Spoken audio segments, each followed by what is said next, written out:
सत्य। भाई साहब के नाम में 3 शब्द हैं, सत्य, दूसरा प्रकाश और तीसरा भारत। आप तीनों ही नाम पर अतुलनीय हैं और मैंने इनके जीवन में 2009 से मैं इनके जीवन में आया, या ये मेरे जीवन में आया ऐसा कहना चाहिए। और मुझे इन्होंने बहुत अच्छी दिशा में कई बार मुझे विभिन्न दिशाओं के उन्होंने परिचय कराया, लेके गए हैं, साथ में भारत घुमाने ले गए हैं। तो मैं उनका बहुत बहुत आभारी हूँ। आज मुझे अरविंद जी का भी मुझे आभार प्रकट करना चाहिए कि उन्होंने मौका दिया कि मैं सत्य प्रकाश जी के बारे में अपने मन की बात कुछ कह सकूं। और सिर्फ मोदी जी को हक नहीं है मन की बात कहने का, हम सबको भी आके कहते रहना चाहिए।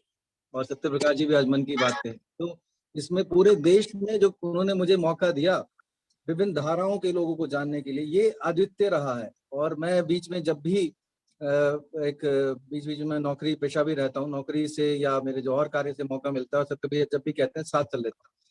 तो आपने जो अपने जीवन की मतलब इस नए जीवन की, पहले उनका नाम कुछ और रहा है, पर उन्होंने पूरे भारत को का दर्शन करने के लिए, पूरे भारत का मन से दर्शन समझने के लिए इस नाम को अडॉप्ट किया। और उस पर पूरा मैं सर्टिफाई कर सकता हूँ, being a professor, I can certify that each word in his name is perfect. तो 1984 में बाबा आमटे जी के साथ में उन्होंने और 1985 के शुरू के भाग में, जैसा मैं समझ रहा हूँ, पूरे युवकों से उन्होंने जी आप कुछ कह रहे थे भाई साहब सत्यप्रकाश जी? अच्छा, आपने शायद डाटा उसमें आप करेक्ट कर लेंगे यदि कुछ उसमें डेट्स में कुछ एरर हो। तो 1984 से लेके 1985 के शुरू में, दिसंबर जब वो तारीख जो बताई है 25 दिसंबर, तब से लेके पूरे भारत में युवकों की टोली के साथ बाबा आमटे जी के साथ घूमे हैं। और देश का कोई ऐसा वर्ग, ऐसी धारा नहीं है, चाहे वो एक्सट्रीम लेफ्टिस्ट हो, चाहे एक्सट्रीम राइटिस्ट हो, जिनके साथ आप घुले मिले नहीं है। हर जगह में अच्छे लोगों का दर्शन करने का उन्होंने पूरा योजना बनाई, उसके दर्शन किए, उनके साथ मिले बैठे और हर एक पक्ष की एक अच्छी बात समझने का उन्होंने यहाँ पर मतलब जो बीड़ा उठाया है उसको बहुत हद तक और पूरी हद तक वो सफल हुए हैं। देश को यदि एक व्यक्ति कोई जोड़ सकता है, हालांकि बहुत सारे और लोग हैं यहाँ पे, इंटीग्रेटर्स इसको हम कहते हैं, एग्रीगेटर्स भी कहते हैं, इंटीग्रेटर्स जो कि जोड़ने वाला पक्ष है। ये इंटीग्रेटर शब्द मैंने जो लिया है अरविंद भाई साहब, वो लिया है एल्विन टॉफलर की थर्ड वेव में। उन्होंने कहा था समाज में कुछ इस तरह के लोग अवश्य होंगे जो कि विभिन्न पक्षों को, विभिन्न आयामों को इंटीग्रेट करेंगे। सत्य प्रकाश भाई साहब is a perfect integrator, one of the best integrators in this country. तो इस भूमिका में सत्य प्रकाश जी का स्वागत करते हुए मुझे हर्ष हो रहा है। मैं उनका जो परिचय है एक लिखित रूप में मेरे पास है, उससे मैं नहीं पढ़ पा रहा हूँ क्योंकि उसे एक्सेस करने में मुझे 2-4 मिनट लगेगा, पर मेरे दिल में जो उनका दर्शन किया है और जिनके माध्यम से भारत का दर्शन किया वो मैंने व्यक्त किया है। जब यदि और साथी आ जाएंगे और 12-1 बजे के आसपास यदि दोबारा मौका होगा तो उसको मैं पढ़ भी दूंगा जैसा आपका आदेश होगा। अरविंद भाई साहब जो कि आज के मुख्य एंकर है, तो सभी का फिर से स्वागत करते हुए, सत्य प्रकाश जी का फिर से स्वागत करते हुए मित्रों, आज की इस बेहतरीन यात्रा में आपको साथ ले चलने की विनती है। चले आनंद ले। थैंक यू जी। ओवर टू यू अरविंद भाई साहब जी। हो गया ठीक अरविंद जी? भाई साहब जी, संजय जी आपका जो आपने अरविंद जी ठीक हो गया? जी जी जी जी जी सत्यप्रकाश जी धन्यवाद। संजय जी, जो आपने सत्यप्रकाश जी का परिचय दिया और जो सत्यप्रकाश जी के बारे में बात रखी, मुझे लगता है कि आप भी पूरा वक्तव्य देने के लिए आपको भी बहुत एक लंबा समय चाहिए उनके बारे में। तो अब हम आपकी अनुमति से संजय जी, हम सीधे सीधे अब आएंगे सत्यप्रकाश जी के पास। सत्यप्रकाश जी, आपसे निवेदन है कि आपको ये जो पहली प्रेरणा कहाँ से मिली ये सब करने की, और आपने अभी तक की जो यात्रा की है, कहे कि महत्वपूर्ण ये होता है आदमी का जो ट्रांसफॉर्मेशन, जो एक परिवर्तन आया जीवन में इस दिशा में आने के लिए, वो एक महत्वपूर्ण घटना होती है जिसको कि एक हमारे जैसा व्यक्ति अवश्य जानना चाहेगा। कहे कि मेरे जीवन में भी कुछ ऐसी घटना आई थी आज से करीब 11 वर्ष पूर्व, जहाँ पे मैंने निर्णय लिया था कि मुझे ये कार्य करना है। तो इस कारण से मेरा विश्वास ये दृढ़ होता चला गया है कि हर व्यक्ति के जीवन में ऐसी न कोई ऐसी घटना आती है कि वह इस चीज को, इस दिशा में आगे बढ़े। तो आपसे निवेदन है कि आप वहां से अगर प्रारंभ करेंगे तो सबको एक हर्ष होगा। जी आदरणीय, अब आपको। सबको नमस्कार मेरा। और सबसे पहले मैं फिर से नमस्कार जी, विजय शर्मा जी को हितेश भाई को और अरविंद तिवारी जी को, जिन्होंने मुझे इस मंच पे बोलने का मौका दिया। तहे दिल से धन्यवाद देता हूं कि उन्होंने मुझे एक अवसर दिया अपनी बात रखने का। आपने पूछा आपको प्रेरणा कहाँ से मिली। जी, मैं मानता हूं ये कुदरती बचपन से मेरे अंदर कुछ चीज है। बचपन से ही मुझे न्याय की भूख थी। बचपन से ही मुझे सत्य का जीवन जीने की भूख थी। बचपन से ही मुझे कुछ मनुष्य का जन्म को सार्थक करने की भूख थी। इसी कारण ये प्रेरणा तो मुझे बचपन से ही है। पर इस बीच में जब मेरे अंदर भूख थी, मेरे अंदर एक तड़प थी, तो कहते हैं कुदरत फिर उसका साथ देती है। और उस साथ में सबसे पहले मैं 11 साल की उम्र में सुभाष चंद्र बोस का एक नाटक खेल रहा था, जिसमें मेरा बच्चे का रोल था और बहुत शानदार रोल है वो। तो उसमें सुभाष चंद्र बोस कहते हैं कि जिस परिवार में 2 बेटे हो, उसमें से एक बेटा अपने माँ बाप के लिए और दूसरा अपने राष्ट्र के लिए। तो मैंने वहीं से सोचा 11 साल की उम्र में कि मेरे बड़े भाई अपने माँ बाप के लिए और मैं अपने राष्ट्र के लिए। तो ये मेरा पहला एक तरह से जीवन का एक संकल्प शुरू हुआ। दूसरी शुरुआत मेरी, एक बार मैं 13 साल की उम्र में रायबरेली जा रहा था। अपने को लेके पहली बार रेल में बैठा था और लंबी कहानी है वो। उसमें एक व्यक्ति मिला सत्य प्रकाश नाम का। तो मेरा कुछ पुलिस वालों से झगड़ा हो गया था उसी बीच में 13 साल की उम्र में। तो बाद में उस झगड़े को उस पुलिस वाले ने, उस सत्य प्रकाश जी ने निपटाया। और बाद में मुझे पता लगा कि वो पुलिस का एक बड़ा अधिकारी था। और उसने कहा कि बेटे, अगर इस आग को बनाए रखना चाहते हो जो आपके अंदर आज है, तो इसके लिए 2 चीजें करनी पड़ेगी। पहली, आजीवन ब्रह्मचारी।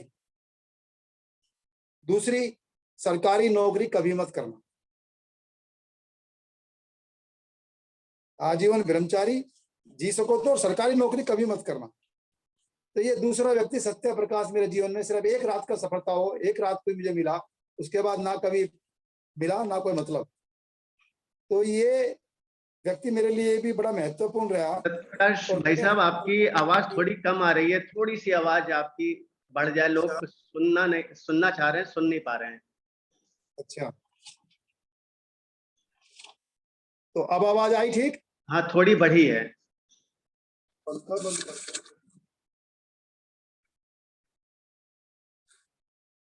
अब आवाज ठीक आई? हाँ, थोड़ी सी बढ़ी है, बढ़ गई है थोड़ी पहले से। ठीक नहीं आई? पूरी मतलब बहुत से लोग सुन नहीं पा रहे होंगे, आवाज को ध्यान से सुनना पड़ रहा है। अच्छी बात है, ध्यान देना चाहिए।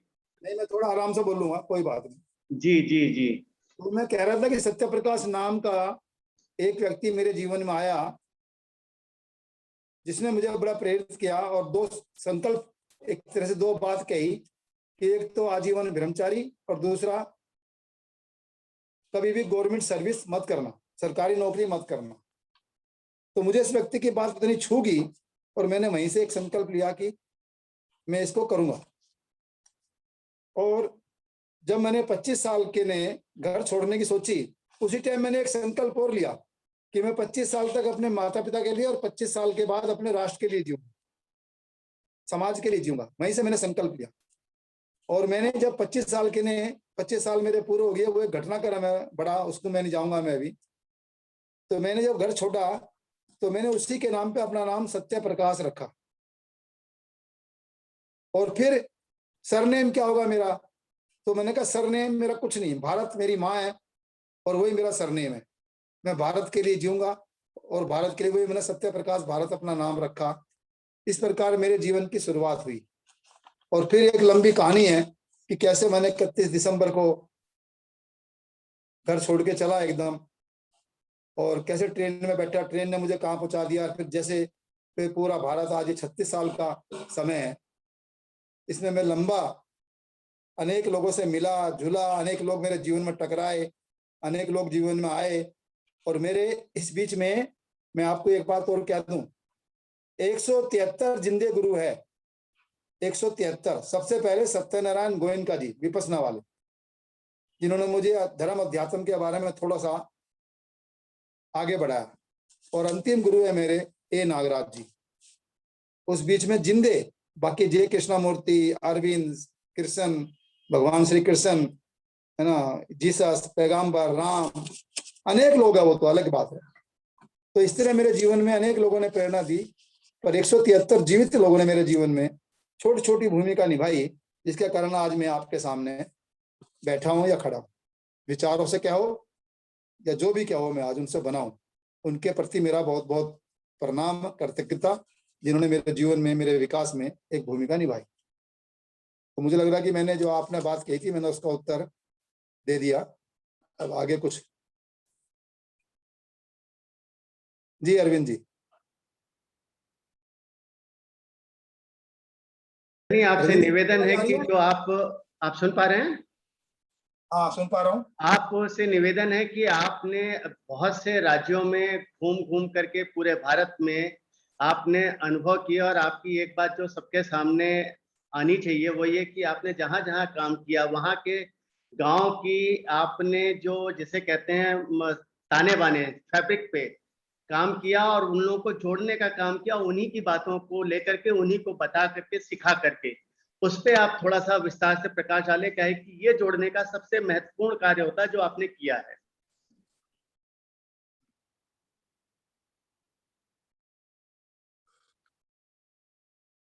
देखो, मैं जैसे जैसे मैं बनता गया खुद,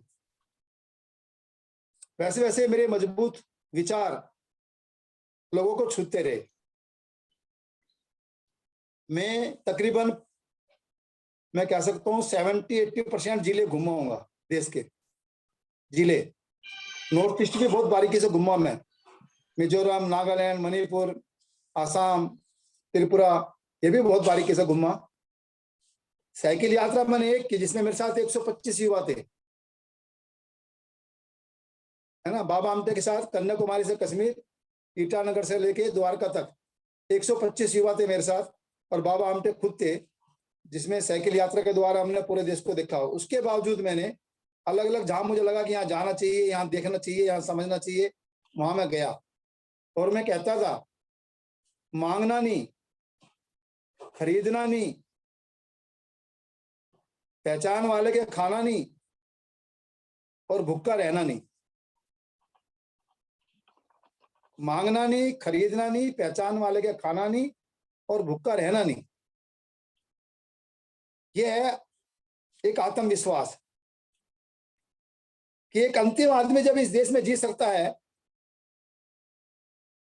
तो हम मेहनत का, हमारा हाथ पैर है, सब कुछ है, हम क्यों नहीं जी सकते। हमारे पास कुछ हुनर होने चाहिए, कुछ कलाएं होनी चाहिए, और वो कला वो जो कि जहां भी जाओ आप दूसरों के उपयोगी बन सको, दूसरों के पूरक बन सको, दूसरों के सहयोगी बन सको। कौन आपको छोड़ेगा? सीधी सी बात, कौन आपको छोड़ेगा? तो मैं, आप समझ चलो, जहां मेरी भाषा नहीं जानते थे लोग बाग, जहां मुझे बिल्कुल नहीं पहचानते थे लोग बाग, मैं वहां गया और लोगों के बीच में, गांवों के बीच में जिया। उनकी संस्कृति क्या है, उनकी सोच क्या है, उनकी जीवन शैली क्या है, उसका अध्ययन करने की कोशिश की। और उसमें से वहां पर जो ठीक चीज मिली, जो सही चीज मिली, जो पूरी इंसानियत के लिए है, उसको मैंने लिया। मैं किताब पढ़ के बहुत ज्यादा विकसित नहीं हुआ, मैं लोगों के बीच में जी के विकसित हुआ हूं, लोगों के जीवन को देख के विकसित हुआ हूं, लोगों की बात सुन के विकसित हुआ हूं। तो मैं अनेक सामाजिक कार्यकर्ता, अनेक आंदोलन, जैसे कि आपको मेरे परिचय में पिछली बार क्या ही था, भारत जन आंदोलन, आजादी बचाओ आंदोलन, जिसमें राजीव दीक्षित भी एक, इसको जानते हैं लोग बाग, वो एक साथी था हमारा। ऐसे अनेक आंदोलन में मैं सक्रिय रहा। ये बहुगुणा जी का चिपको आंदोलन, है ना, अनेक आंदोलन के बीच में रहा मैं सक्रिय। पर मैंने एक बात जो महसूस की, इस बात को मैं कहना चाहता हूं, इस बात को आप ध्यान से समझ लो। मेरे और शायद और लोगों के बीच में ये मौलिक अंतर होगा। जो लोग इस देश को, इस दुनिया को बनाना चाहते हैं, उनका भावना है, वो सोचते जरूर है, पर मैं मानता हूं उनकी दृष्टि कहीं अभी अधूरी है। ज्यादातर लोग गरीब लोगों को विकसित करना चाहते हैं, ज्यादातर लोग ग्रामीण लोगों को विकसित करना चाहते हैं, ज्यादातर लोग आदिवासी लोगों को बनाना चाहते हैं, ज्यादातर लोग महिलाओं का विकास चाहते हैं। पर मेरी समझ कुछ अलग बनी। मेरी समझ ये बनी, समस्या गरीबी नहीं है। इस बात को समझ लो आप। आज दुनिया की जो समस्या है, मेरी आवाज ठीक आ रही है? अरविंद जी, आवाज ठीक आ रही है? आवाज आ रही है, लेकिन थोड़ी धीमी हो जाती है बीच बीच में, लेकिन आवाज आ रही है। अभी आप सुनाई दे रहे हैं धीरे धीरे। धीमी क्यों हो जाती है? क्या बात है? जी, मैंने पंखा भी बंद कर दिया, धीमी क्यों होती है? क्योंकि नहीं तो फिर बात पूरी नहीं पहुंचेगी। एक बार लाना, कुछ डिब्बा लाना ऊपर, डिब्बा तो ऊंचा चला, स्टूल ला। एक मिनट में स्टूल लगा ऊपर करता हूँ, ऐसे करता हूँ, ऊंचे वाला लाना। एक मिनट जरा, आवाज जरा क्लियर होनी चाहिए ना। बहुत बढ़िया हो गई आवाज। हाँ, मैं वही कह रहा हूँ, स्टूल में ला रहा हूँ। बिल्कुल बिल्कुल, जमा लो, नहीं तो फिर मजा नहीं आने का ना बात का। नहीं, आपने बताया अपने यात्रा को लेकर के, सारी चीज गरीबी लेकर के हम सुनना चाह रहे हैं स्पष्ट रूप से। और काफी अभी आवाज आपकी अच्छी आने लगी है। हाँ, मैंने वो ऊंचा कर लिया, ठीक है ना आवाज मेरी? हाँ, अब आवाज अच्छी हो गई। बहुत अच्छा, वो जरूरी है ना, क्योंकि जी, जब बातचीत नहीं होगी तो आवाज समझ में नहीं आएगी तो फायदा है। यस, जी जी। तो मैं ये कह रहा हूं, दुनिया में ज्यादातर लोग गरीबी दूर करना चाहते हैं, महिलाओं का विकास करना चाहते हैं, आदिवासियों का विकास करना चाहते हैं, ग्रामीणों का विकास करना चाहते हैं। पर मैं थोड़ा सा अलग सोचता हूं। मैं कह रहा हूं समस्या गरीबी नहीं है आज की। आज की समस्या है अमीरी। मुट्ठी भर लोगों की अमीरी ने दुनिया को आज बारूद और बम के ढेर पे खड़ा कर दिया। मुट्ठी भर लोगों की अमीरी ने आज दुनिया को तनाव में ला दिया, अविश्वास में जीने के लिए मजबूर कर दिया। इस बात को थोड़ा समझना पड़ेगा। और जब तक ये मुट्ठी भर लोगों की दिशा ठीक नहीं होगी, इनकी जीवन शैली ठीक नहीं होगी, इनकी दिशा ठीक नहीं होगी, तो दुनिया में जो युग परिवर्तन का सपना आप लोगों ने देखा है वो होने वाला नहीं है। ये एक मौलिक बात है। इसलिए मैंने, जब मैं आंदोलन शुरू में आंदोलन नर्मदा बचाओ, चिपको आंदोलन और दूसरे आंदोलन में था मैं, तो मैंने उनसे कहा कि समस्या गरीबी नहीं है भैया, इन गरीबों का विकास करके आप करना क्या चाहते हो? आज जितना भी ये साधन संपन्न लोग हैं, ये धरती के लिए खतरा बन चुके, ये पर्यावरण के लिए खतरा बन चुके। ये जितने भी शिक्षित लोग हैं, ये धरती के लिए, पर्यावरण के लिए खतरा बन चुके। तो फिर मतलब क्या है? इसलिए हमको समझना पड़ेगा कि हमको कैसी दुनिया बनानी है, हमको कैसा विकास चाहिए, हमारी विकास की अवधारणा क्या है, हमारी विकास की सोच क्या है। अगर मैं कहता हूं, जैसे इसमें एक सवाल है, स्वर्ण युग के बारे में आपका क्या दृष्टिकोण है? मैं कह रहा हूं दृष्टिकोण यही है कि दुनिया में अरबपति खरबपति चाहे एक भी ना हो, कोई चिंता नहीं है, पर इस पूरी दुनिया में भूखा नंगा बेघर एक व्यक्ति ना हो, यह है स्वर्ण युग की परिभाषा। खरबपति चाहे एक ना हो, कोई चिंता नहीं है, कोई फर्क नहीं पड़ता, पर भूखा नंगा और बेघर एक ना हो, यह है स्वर्ण युग की परिभाषा। तो हमको ऐसा युग बनाना है जिसमें आदमी स्वाभिमान के साथ अपना जीवन उपार्जन कर सके, स्वाभिमान के साथ अपनी ऊर्जा को राष्ट्र और इंसानियत के लिए लगा सके। हमको ऐसा एक युग लाना है, इसको कहेंगे स्वर्ण युग, जिसमें हर युवा, हर व्यक्ति अपनी ऊर्जा का सदुपयोग कर सके। और राष्ट्र और समाज उसके लिए सहयोगी और पूरक बन सके, उसको कोई अभाव नहीं हो, दूर दूर तक अभाव नहीं हो। अरे एक बच्चा 20 साल पढ़ता है भाई, 20 साल पढ़ने के बावजूद भी वो बन क्या रहा है आज, वो बन क्या रहा है, सवाल ये है। 20 साल कम नहीं होते, मैं तो कहता हूँ 4-5 साल ही बहुत होते हैं। अगर ठीक तरह उसका एजुकेशन हो जाए, ठीक तरह उसको शिक्षण हो जाए, तो एक बहुत बड़ा काम कर सकता है, उसकी ऊर्जा का सदुपयोग हो सकता है। पर आज 20 साल के बावजूद भी ना वो स्वावलंबी होता, ना वो परिवार का पूरक बनता, ना वो समाज का पूरक बनता, और ना वो प्रकृति का पूरक बनता। बल्कि जैसे कि मैंने पिछली बार कहा था, वो पढ़ लिख कर या तो गुलाम बनेगा या दलाल बनेगा, या दबेगा या दबाएगा।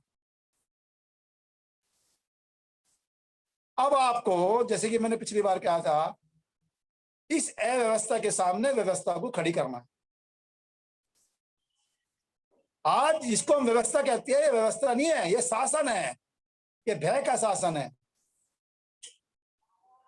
ये व्यवस्था नहीं है। ये इसमें दबाया जा रहा है लोगों को,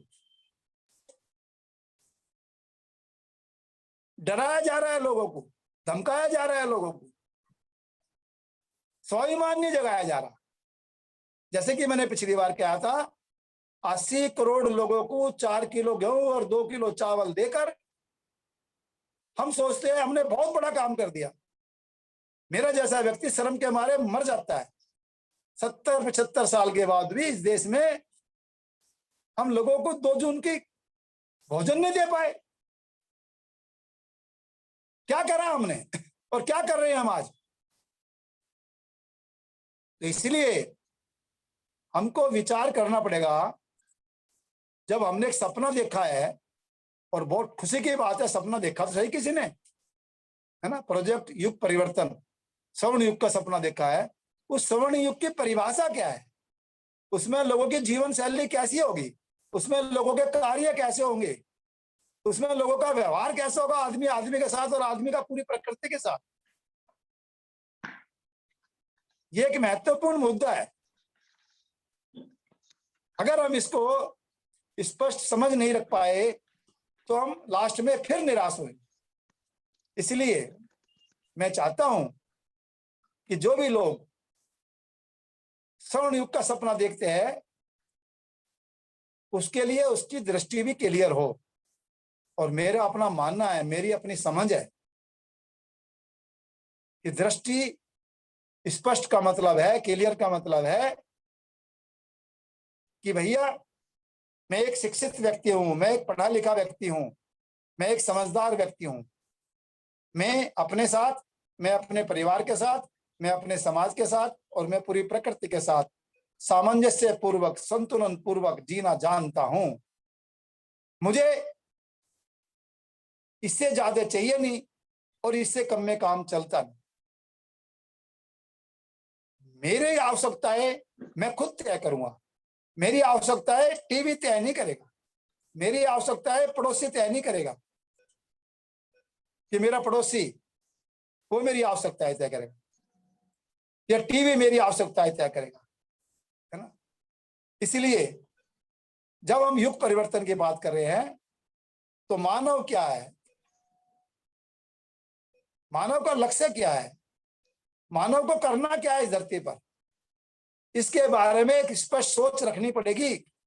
और वो सोच खाली किताबों के सहारे नहीं, भाषणों के माध्यम से नहीं, अपनी जीवन से, अपने जीवन से रखनी पड़ेगी। तो ये मुख्य बात है। अगर स्वर्ण युग की बात कर रहे हैं तो उसमें हमें स्पष्ट रूप से एक अपनी समझ विकसित करनी ही पड़ेगी। अगर हम कर पाए और ऐसे समाज बना पाए तो युग परिवर्तन हो गया।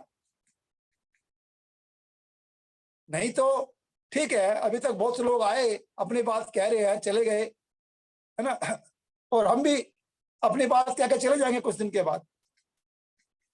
तो इसलिए पूरी विकास की अवधारणा, आज की विकास की अवधारणा में ना प्रकृति को कोई जगह है, ना आम आदमी को कोई जगह। आज के विकास की अवधारणा में ये दिखाया जा रहा है कि अगर मुट्ठी भर लोग इस देश में अरबपति से खरबपति बनते हैं, दुनिया में यही हो रहा है कि मुट्ठी भर लोग अरबपति से खरबपति बनते हैं, तो समझ लो देश का विकास हो रहा है। ये देश का विकास बिल्कुल नहीं है। इस बात को मैं स्पष्ट कर देना चाहता हूं, ये देश का विकास नहीं है, बल्कि ये कहीं ना कहीं नासमझी है और गहरी नासमझी है, और इसके भयंकर परिणाम आएंगे फ्यूचर में। आज बम बारूद को बनाना, हथियारों को बनाना एक विकास मान लिया गया। आज आपको समझना पड़ेगा ये जीडीपी का खेल क्या है। आज आपको समझना पड़ेगा ये विज्ञापन उद्योग क्या है।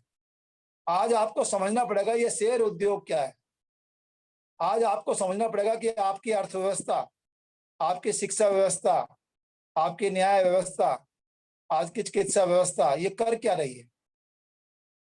ये बहुत सारे सवाल है। आज की व्यवस्थाओं को, जैसे मैंने पिछली बार कहा था, आज की व्यवस्थाओं को समझना पड़ेगा कि आज की व्यवस्थाएं आदमी को किस प्रकार अपराधी बना रही है।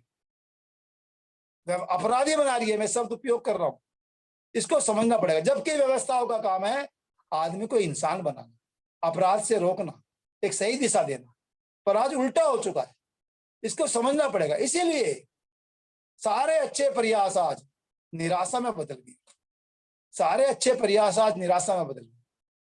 इस बात को कहीं समझना पड़ेगा, और इसके लिए अनेक लोग कुछ काम कर रहे हैं।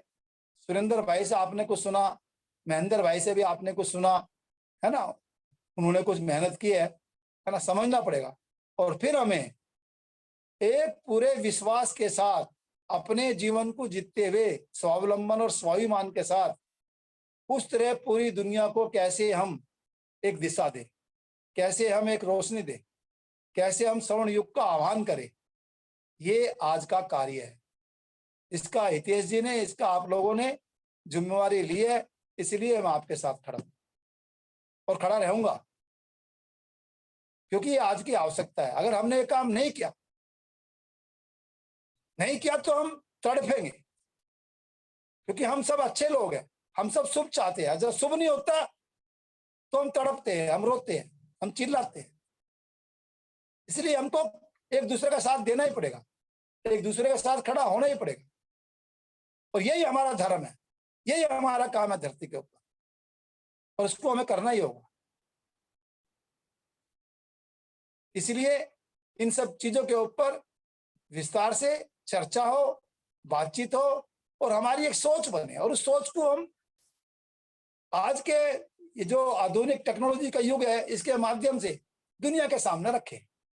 दुनिया में भी एक से एक विचार है, उसको ले और रखे उसके सामने कि भैया हम सपना देख रहे हैं स्वर्ण युग का, है ना, ये हमारा सपना है, आप बताओ क्या सोचते हो।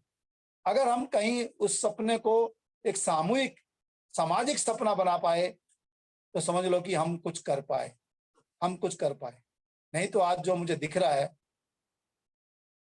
मैं उससे कभी कभी बड़ा परेशान भी होता हूं, पर ठीक है, मैं फिर सोचता हूं कि जो मेरी क्षमता है मैं उसको तो कर रहा हूं, बाकी ईश्वर की इच्छा, ईश्वर जो चाहे करवाएगा, पर जो मेरी क्षमता है वो मैं कर रहा हूं। इसलिए हमें आज की अर्थव्यवस्था का मतलब क्या है, जैसे मैं समझाऊं, अर्थव्यवस्था, धर्म व्यवस्था और राज्य व्यवस्था, ये तीन बात होती है। अर्थव्यवस्था का मतलब होता है संवर्धन, राज्य व्यवस्था का मतलब होता है संरक्षण, और धर्म व्यवस्था और समाज व्यवस्था का मतलब होता है सदुपयोग। जो हमें सदुपयोग सिखाए, जो प्रकृति में है उसका सदुपयोग सिखाए, उसका पूरक बनना सिखाए, वो है धर्म व्यवस्था और राज्य समाज व्यवस्था। जो संरक्षण दे वो है राज्य व्यवस्था, और जो संवर्धन करे वो है अर्थव्यवस्था।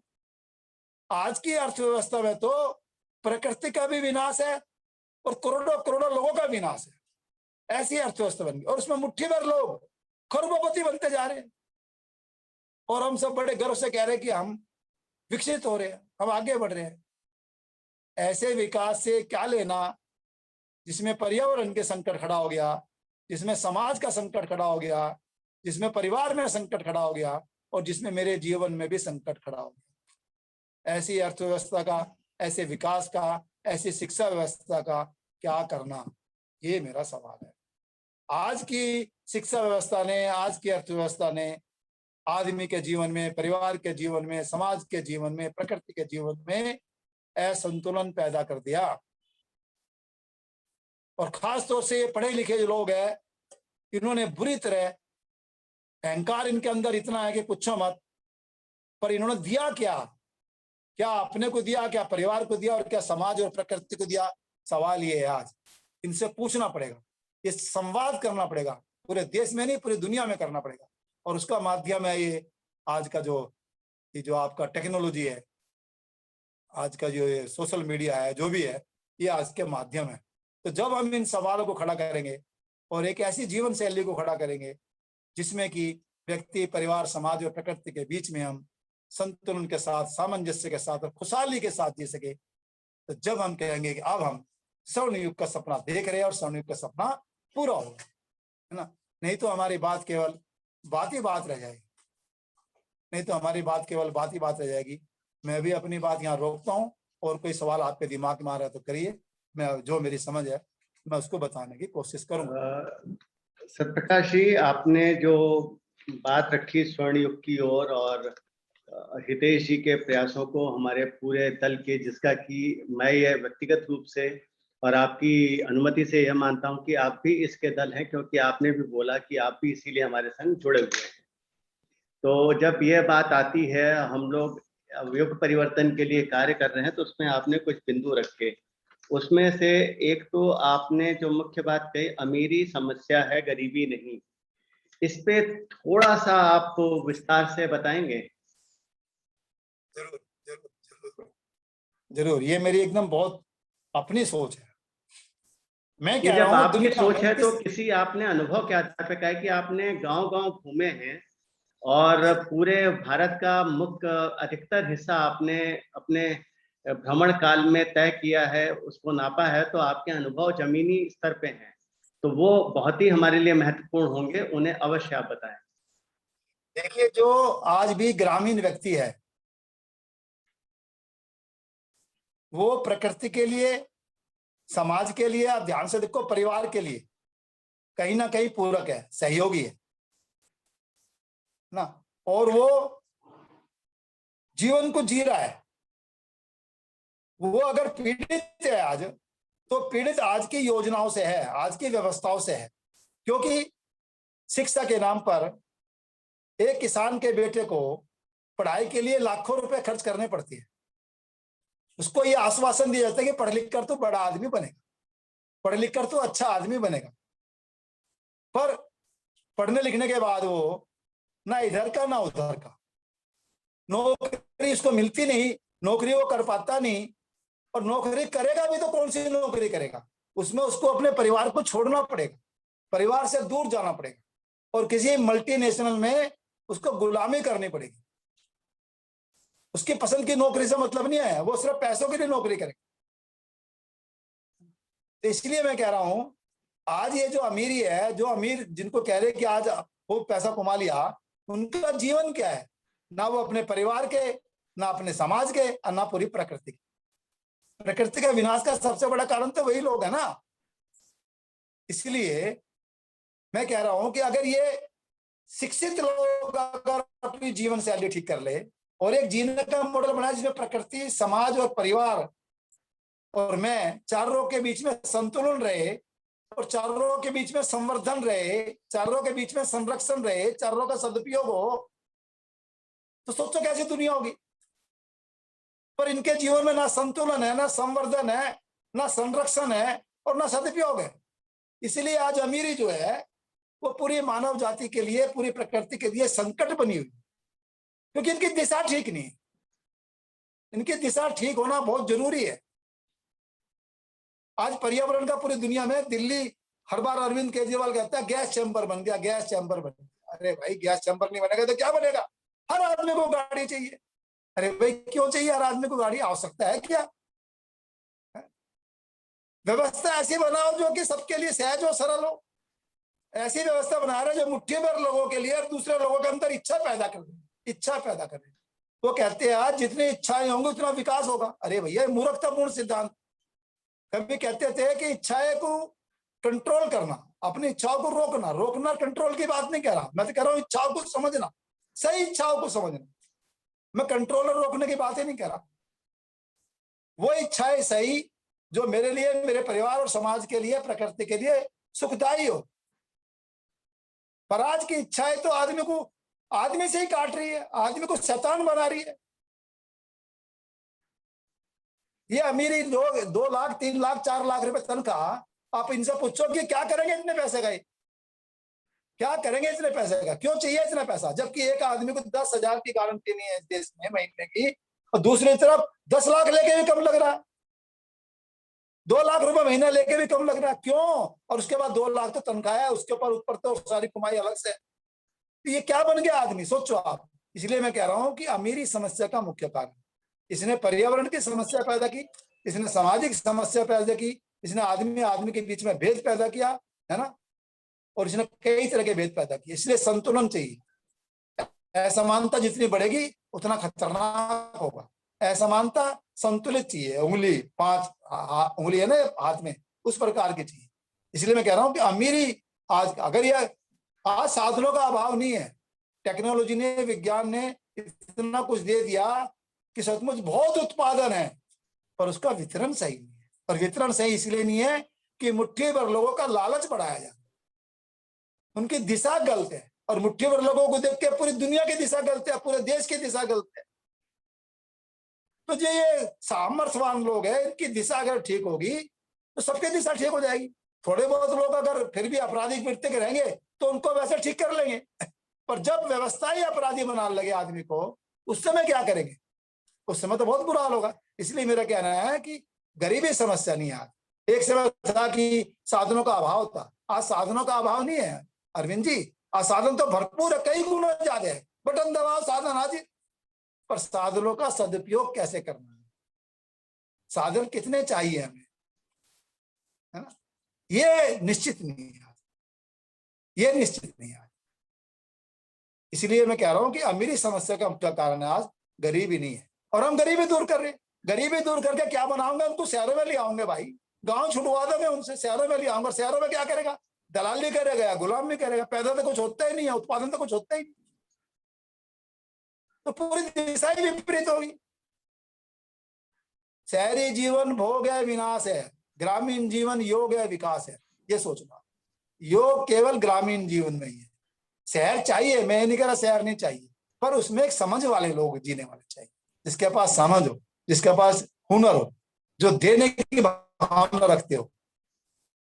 अब तो लुटेरे बस के शहरों में, आने दो पैसा जितना मर्जी, कहीं से भी आओ, कैसे भी आओ, आने दो।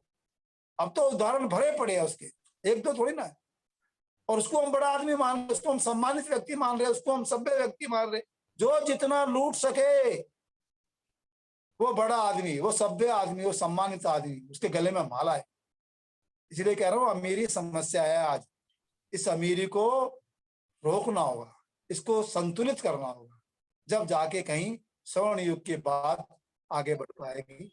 इसमें मेरे ऐसा दृष्टिकोण है। जी, ये रजनीश जी ने काफी समय से अपना हाथ उठा रखा है। रजनीश जी, आप अपने को अनम्यूट करके अपना प्रश्न पूछ सकते हैं। आप अपना प्रश्न पूछें। रजनीश जी, क्या आप सुन पा रहे हैं? रजनीश जी,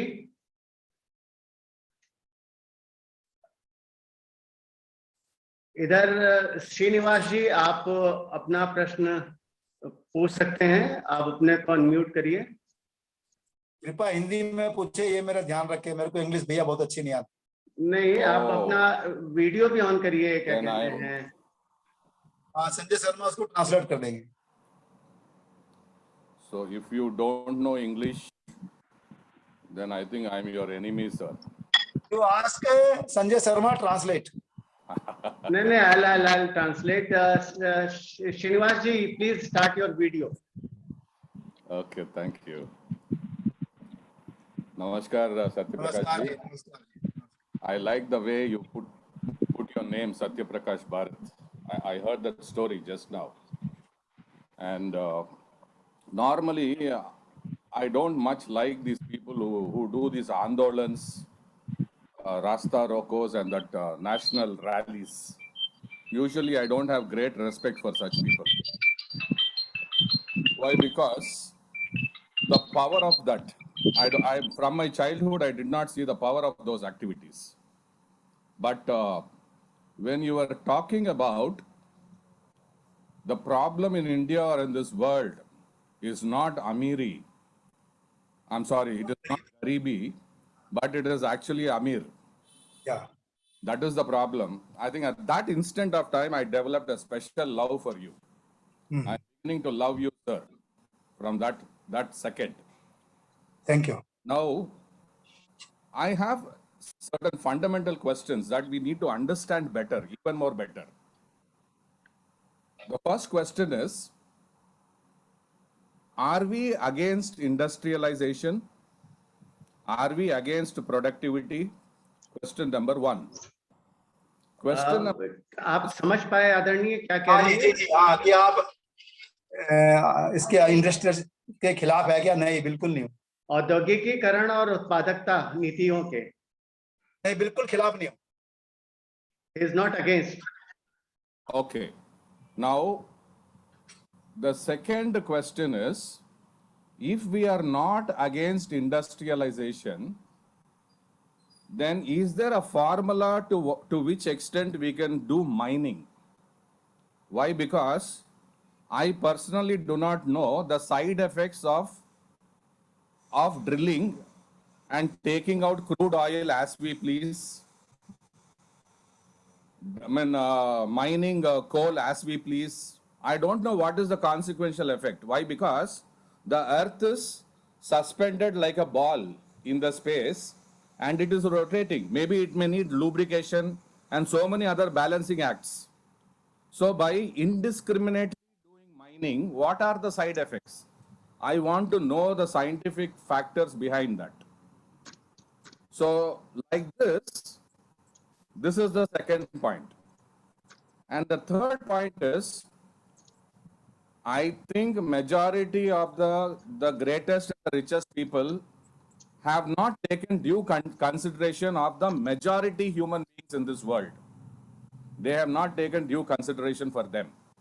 And they have not sufficiently respected nature, natural and eternal laws. Now, how do we balance all this? How do we move forward in a practical manner instead of beating around the bush? Because the richest of the rich are able to do their work. They are successful. They are very, very successful. But it is the balance of the 80% population which are not rising to the occasion. So in a 5-year plan or a 10-year plan, how do we do that? Let us discuss that and find out powerful answers, sir. Could you, आप क्या समझ पाए जो श्रीनिवास कुमार एरापुत्र जी ने कहा? मुझे लगता है आप समझ पाए होंगे। थोड़ा सा आप एक बार, हाँ, समझ पाया हूँ, एक बार और रिपीट कर दो जरा। इन्होंने ये कहा है कि जो इंडस्ट्रियलाइजेशन और प्रोडक्टिविटी को लेकर के जब हम काम करते हैं तो इस पर बहुत से लोगों ने काम किया है, लेकिन जो मेजर पॉपुलेशन है वो लॉ ऑफ नेचर, जो प्रकृति का नियम है इस संवर्धन के लिए, प्रोडक्टिविटी के लिए, उसके जो मेन, जो आपने कहा कि गांव के लोग योगी हैं और वो नेचर के बहुत करीब हैं, इनका ये कहना है कि ये जो 80% ऑफ द पॉपुलेशन जो इलिटरेट है या जो लिटरेसी लेवल जिनका कम है, वो इसको लॉ ऑफ नेचर को नहीं समझ पा रहे हैं और ये अपनी उसको बाधाएं मानते हैं। तो आपका इस पे क्या कहना है? उसको रिजॉल्व करना आवश्यक है, क्या है कि वहां डिफरेंस ऑफ ओपिनियन को एक लाइन पे लाना अत्यंत आवश्यक है। उसको करेक्शंस चाहिए, उस करेक्शन कोर्स के लिए ये बात कर रहे हैं। मेरी अपनी समझ ये है कि आज के युग में एजुकेशन एक बहुत बड़ा माध्यम बन सकता है। अगर एजुकेशन सिस्टम ठीक हो जाए तो वो गांव वालों के पास भी और शहर वालों के पास भी, सबके पास एक्चुअल आज के एजुकेशन में मनुष्य को जीना कैसे है, उसके जीने का पर्पज क्या है, इसके बारे में कहीं कोई शिक्षा नहीं है। अगर उसको एक ठीक दिशा दे दी जाए एजुकेशन के द्वारा, तो 5 साल में 10 साल में बहुत बड़ी चेंज हो सकती है। पर ये दृष्टि जो हमारे निर्माता है, जो हमारे राजनीतिज्ञ है, जो हमारे व्यवस्थापक है, उनके पास वो दृष्टि तो चाहिए ना। भाई हम शिक्षा दे क्यों रहे बच्चे को? आज हम शिक्षा इसलिए दे रहे कि वो दलाल और गुलाम बने, इंसान तो बना ही नहीं रहे, तो वो ही करेंगे बड़े हो गए। तो अगर एजुकेशन में हम चेंज कर दे, अपनी अर्थव्यवस्था में चेंज कर दे, है ना, तो उत्पादन करेंगे हम। पर उत्पादन किसका करना है, किन चीजों का करना है, किस दिशा में करना है, इंडस्ट्री किस दिशा में लगानी है, कहां पर लगानी है, जिससे कम से कम प्रकृति का नुकसान हो, ये संतुलन बना रहे। तो ये दृष्टि की बात है। अगर दृष्टि आपके पास है तो आप बहुत कुछ कर सकते हैं, दृष्टि नहीं है तो फिर तो दौड़े रहे आज जैसे दौड़ रहे हो। ये भाई साहब, इसमें बीच में ये एक चीज कहना चाहूंगा सत्य प्रकाश भाई साहब, स्पष्टीकरण के लिए निवेदन है कि आपने कहा कि जो आज की शिक्षा है वो एक एक बच्चे को गुलाम बना रही है, गुलाम और दलाल। क्या क्या दोबारा बताएं? गुलाम दलाल और दलाल। हाँ, गुलाम और दलाल बना रही है। तो इसका मतलब ये है कि आज की शिक्षा ने What are the English words for gulal and dalam? Dalal? Dalal means middleman. Correct. Dalal means middleman. Gulami means slave. slave. तो मेरा सत्य प्रकाश भाई साहब आपसे ये प्रश्न है, this is a question, I will put both in English and Hindi, कि is it applicable to everybody, कि जितने भी आज की शिक्षा ने बनाए हैं प्रोडक्ट्स, आप भी उसके प्रोडक्ट हैं, मैं भी हूँ, श्रीनिवास जी भी हैं, अरविंद जी भी हैं, क्या हम सब गुलाम और दलाल हैं, या इसमें से कुछ बच पाए हैं या बच सकते हैं? आपका क्या कहना है? या पूरी की पूरी शिक्षा पद्धति एकदम ही बेकार है, उसको कूड़ेदान में फेंकना चाहिए? थोड़ा इस पे आपसे टिप्पणी। देखिए, आज की शिक्षा व्यवस्था में जो टेक्नोलॉजी वाला पक्ष है, जो मेहनत करके टेक्नोलॉजी डेवलप की है, विज्ञान ने जो काम किया है, उसको समझना पड़ेगा, और इतना है कि उसका सदुपयोग करना पड़ेगा। मैं पूरा का पूरा को नकार नहीं सकते आप, पर यह है कि शिक्षा दे क्यों रहे हम, ये क्लियर तो हो ना। एक बच्चे को पढ़ा क्यों रहे हम, ये क्लियर तो हो ना। आज हम पढ़ाई इसलिए रहे कि वो पैकेज बड़ा मिल जाए उसे, इसलिए नहीं पढ़ा रहे कि हम दूसरे के पूरक बने, प्रकृति समाज के पूरक बने, अपने परिवार के पूरक बने, इसलिए नहीं पढ़ा रहे हम। आप इसका लक्ष्य समझो ना, आप दृष्टि में चेंज कर दो, हो गया काम बस। कहने का मतलब है कुछ लोग जो चिंतक बने हैं वो कुछ अपने कुछ संस्कार या सद्गुणों या कुछ अपने पुरुषार्थ से बना। अरविंद तिवारी जी अपने, श्रीनिवास जी अपने पुरुषार्थ से बने, शिक्षा व्यवस्था से नहीं बने। मतलब पूरी की पूरी शिक्षा व्यवस्था आम आदमी को, लगभग सभी को गुलाम बनाने की तरफ, as Srinivas ji was saying, कंपनियों का माल बेचो या कंपनियों की नौकरी करो। Macaulay's model itself is this gulam and dalal. That's all. And we are all exceptions. And you and I know what all we did to become exceptions. Correct? No, we have taken it like what Sanjay ji has told. Satprakash ji, मैं आपकी बात का पूर्ण रूप से समर्थन करता हूं, कि शिक्षा व्यवस्था जो हम लोग व्यक्तिगत रूप से बने हैं, जो कि स्काई ट्रांसफॉर्मेशन ने कहा, ये इंडिविजुअल ट्रेट था हमारे व्यक्तिगत एक अंदर की, ऐसी कोई न कोई किसी न किसी समय में ऐसी बात घटना घटी जिसके के लिए हमारी शिक्षा की और हमारी सोच की एक नई दिशा प्राप्त हुई। मैं आपकी बात से पूर्णतः सहमत हूं, लेकिन इस पे एक बहुत महत्वपूर्ण प्रश्न आता है जो स्काई जी ने, श्रीनिवास कुमार येरापुत्तु जी ने बड़े ही मतलब लाइट मूड में कहा, लेकिन बड़ी महत्वपूर्ण बात कह दी है, मैकाले का नाम लेकर के। मैकाले की शिक्षा पद्धति को अगर बात करें तो वो शिक्षा पद्धति, he has told very correctly education system को, कि it was to made clerk, वो क्लर्कों की ही उत्पत्ति के लिए बनी थी, गुलामों की ही उत्पत्ति के लिए बनाई गई थी। इनका जो कहना है, जो आपने कहा, जो मैंने कहा, जो संजय जी कह रहे हैं, वो ये कह रहे हैं कि जो हमारी इंडिविजुअल स्पार्क थी, जो कहीं न कहीं लाइफ के एक्सपीरियंसेस ऐसे आए एक मोड़ पे कि नहीं, इस एजुकेशन सिस्टम में हमें इन डेप्थ जाना है, वो इंडिविजुअल ट्रेट हो गया। यहाँ पे प्रश्न ये है कि जब हम शिक्षा नीति की बात करते हैं, शिक्षा की बात करते हैं, when we are talking of education and education, what should be the education policy, उस पे एक अत्यंत गहन चिंतन की आवश्यकता इसलिए है कि जो आपने एक बात किया कि हम लोग इन विद्यालयों में लोगों को साक्षर कर रहे हैं कि शिक्षित कर रहे हैं, we are making them literate और educating them. Literation can be of very high level. Literation I call it as a PhD. जिन्होंने पीएचडी कर रखी है, डॉक्टरेट कर रखी है, वो भी लिटरेट हैं. But are they educated? क्या वो शिक्षित हैं? वो महत्वपूर्ण है. मेरी शिक्षित की परिभाषा ये है, the thing which you study, which you have read, जो शिक्षा आपने करी है, if it can help you in enlightening the people to change their life, then that is education along with your own upliftment. It may be your financial, आपका वित्तीय हो, सामाजिक हो, मानसिक हो, या आपका आध्यात्मिक हो. आप उस चीज पे आ गए हैं तो वो शिक्षा है. अगर आप शिक्षा से फिर ज्ञान की तरफ बढ़ते हैं, जब आपकी स्कूल की जो पढ़ाई है वो साक्षरता के लिए ही है, तो हमारा वहां ध्यान होना चाहिए. ये बात ये कह रहे थे, इस पे आपका क्या कहना है? पहली कड़ी तो ये आती है. नहीं, मेरी समझ तो ये है कि ये ठीक प्रकार से हमको सूचना भी नहीं दे रहे, क्योंकि सूचना भी गलत दी जा रही है ना. ये ठीक प्रकार से साक्षर भी नहीं कर पा रहे. तो आज की शिक्षा व्यवस्था में एक आमूलचूल परिवर्तन की जरूरत है. इसमें क्लियर ये होना चाहिए शिक्षा क्यों और शिक्षा क्या. इसके ऊपर एक संवाद की आवश्यकता है. मुझे लगता है एक डायलॉग की आवश्यकता है. शिक्षा क्यों और शिक्षा क्या, है ना. जो मैं समझाऊं, शिक्षा का मतलब अगर है कि अस्तित्व में जो है, जैसा है, जिसलिए है, जो है, जैसा है, जिसलिए है, उसको उस रूप में समझना ही शिक्षा का मतलब है. अस्तित्व को समझो, अस्तित्व की व्यवस्था को समझो. उसके बाद फिर हम, मनुष्य का काम क्या है?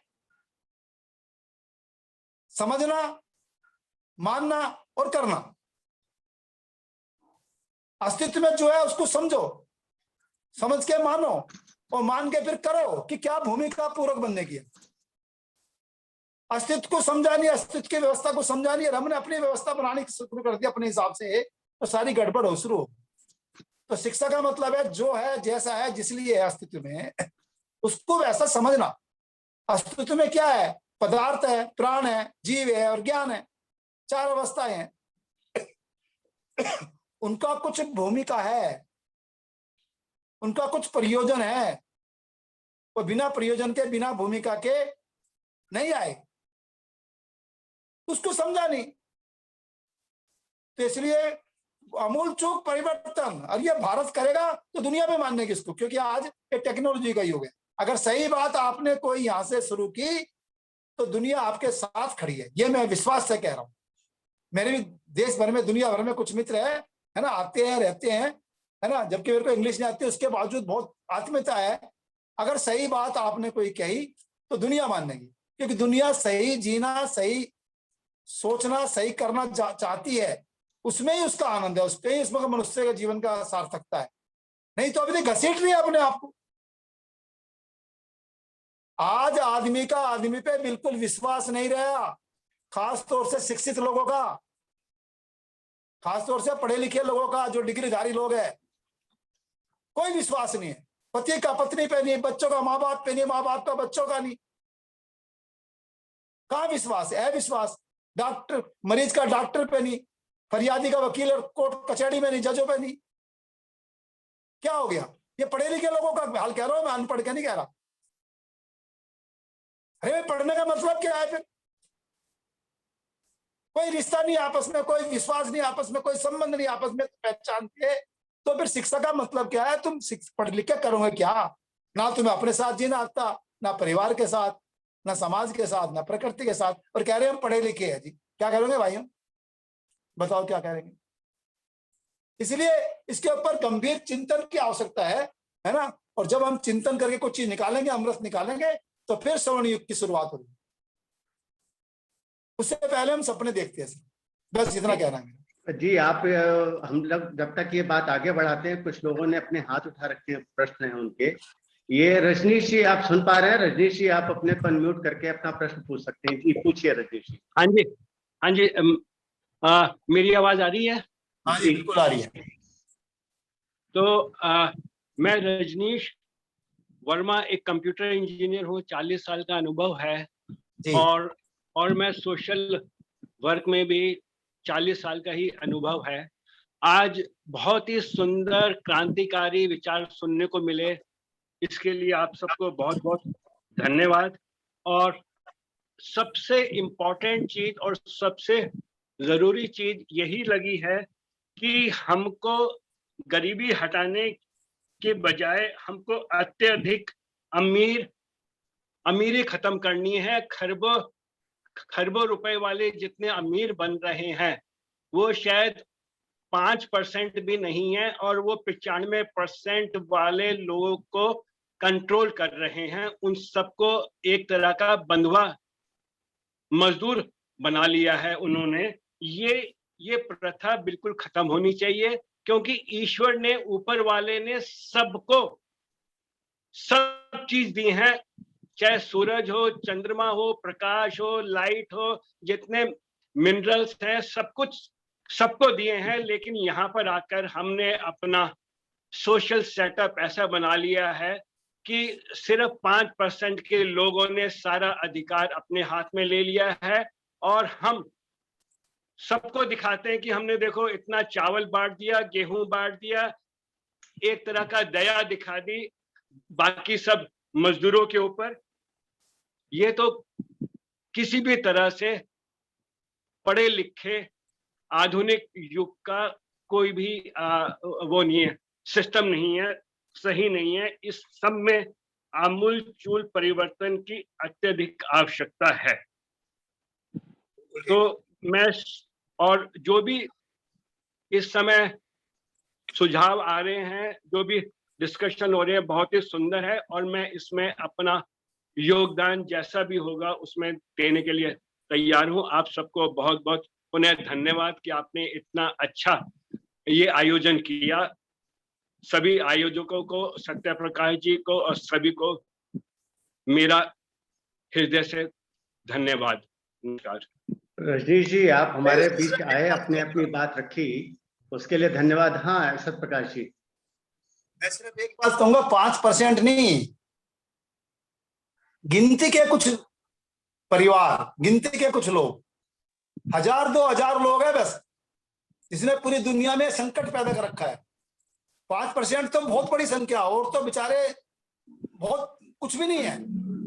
गिनती के लोग, अगर उन लोगों का जीवन शैली ठीक हो जाए, अगर उन लोगों का जीवन ठीक हो जाए, तो दुनिया आज स्वर्ग है, धरती आज स्वर्ग है, स्वर्ण युग आ सकता है, कोई बड़ी बात।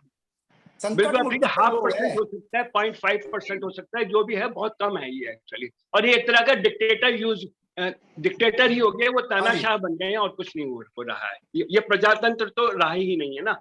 कहने को प्रजातंत्र है, वैसे तो ये तानाशाही और डिक्टेटरशिप ही चल रहा है। धन्यवाद। जनतंत्र। मिरजकर जी आप अपनी बात कहिए।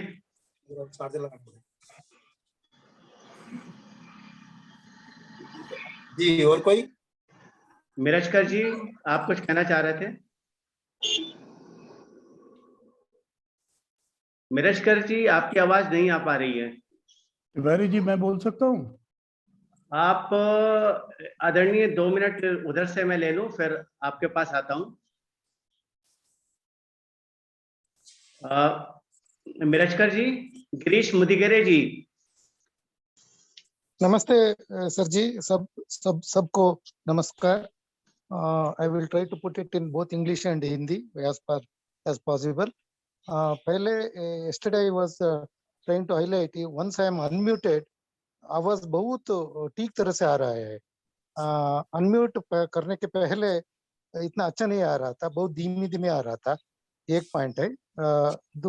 मेरा क्वेश्चन है, basically I have typed my questions. The presentation made by by such a great person who has traveled all across, and we are actually lucky enough to get the cream of the cream. He has pointed very, very important points as far as education is concerned.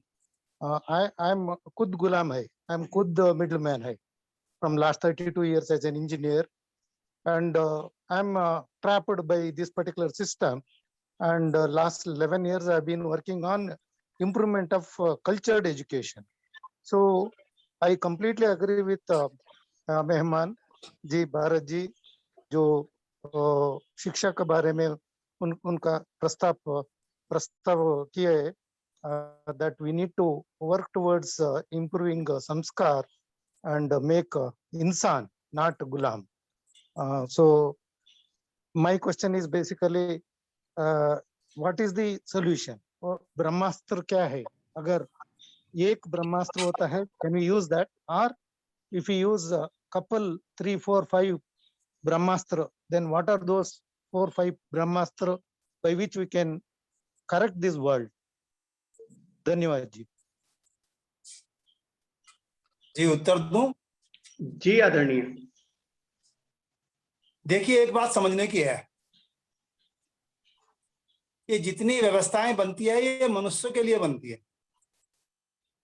पशु जो है वो प्राकृतिक व्यवस्थाओं के साथ जीता है, उसके लिए कोई अलग से व्यवस्था बनाने की आवश्यकता नहीं है. ये सारी व्यवस्थाएं मनुष्य के लिए बनती है. क्यों बनती है? कि मनुष्य मनुष्यता दिखा सके, मनुष्यता को प्रकट कर सके, वो और ऊंचाई की तरफ बढ़ सके.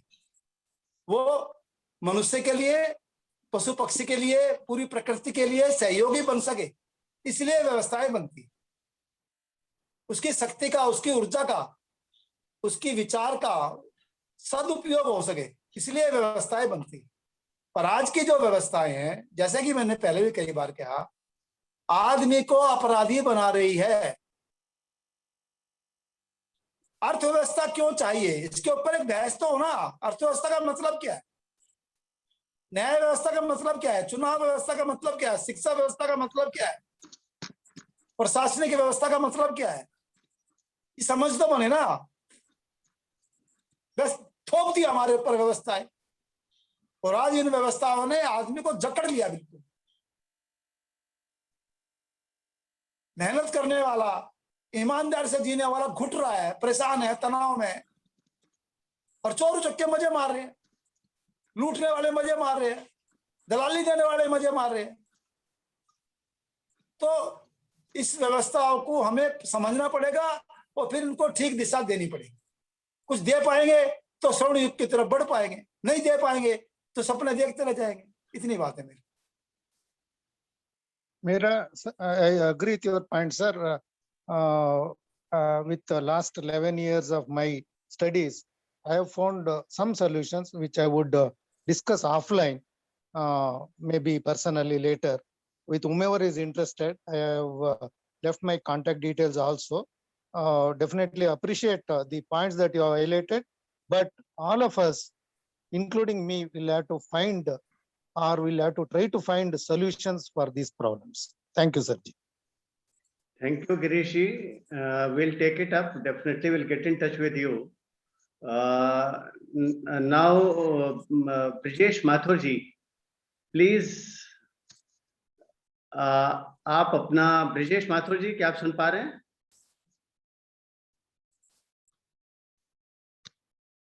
ब्रिजेश माथुर जी. I have unmuted myself, please. Yes, please.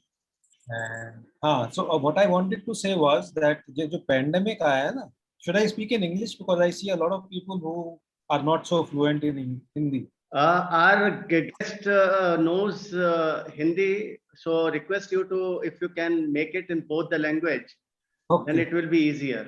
पिछला 1.5 साल में जो इस दुनिया के ऊपर मुसीबत आई हुई है, अभी भी है, उस मुसीबत से हम बहुत से लोग अपने आप को इंट्रोस्पेक्ट कर रहे हैं, घर में बैठ के अंदर जा रहे हैं और अंदर की बात समझ रहे हैं, और उससे बहुत हद तक लोगों में बदलाव आ रहा है, रिफॉर्मेशन हो रही है, इम्प्रूवमेंट हो रही है. इसके साथ साथ जो न्यू एजुकेशन पॉलिसी आई है, उसमें भी मोरालिटी, वैल्यूज और एथिक्स के ऊपर जोर दिया गया है. तीसरी चीज जो हुई वो है डिजिटल कम्युनिकेशन। हम और आप जो बात कर रहे हैं डिजिटल प्लेटफॉर्म पे बात कर रहे हैं, और मेरे ख्याल से इस दुनिया में और खासकर हिंदुस्तान में इतनी ज़्यादा डिजिटल पेनिट्रेशन हो गई है कि तकरीबन सब चाहे अपना नाम लिख सके चाहे ना लिख सके स्मार्टफोन पे बात कर सकते हैं। तो इन चीज़ों के तहत आके मेरे हिसाब से तो बहुत तेज अंदरूनी बदलाव आ रहा है दुनिया में, और इस बदलाव को लाने के लिए जो हम लोग साथ बैठ के मेहनत कर रहे हैं ना अभी, ऐसे लोगों की तादाद बहुत बढ़ गई। इतने ज़्यादा इनिशिएटिव हो गए जैसे हम लोग सब कर रहे हैं कि आप ये समझ लो कि तालाब का पानी साफ हो रहा है, इतनी तेज हो रहा है कि हमको खुद यकीन नहीं आ रहा। तो एप्रीहेंशंस छोड़ के पॉजिटिवली हम अपने चारों तरफ देखेंगे तो हमको पॉजिटिविटी नजर आएगी, और उस पॉजिटिविटी पे कंट्रीब्यूट शायद बदलाव और तेज होता है। ये जो पहल है डीवीडी की और पीवाईपी की, ये इसी तरफ चलती है। कोशिश हमको ये करनी है कि ज़्यादा से ज़्यादा लोग इसके साथ अपने अपने रास्ते या इसके रास्ते चले और ठीक जगह पहुंचे। That's all I want to से।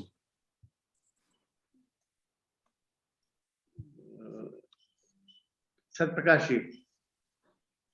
मेरी समझ ये कहती है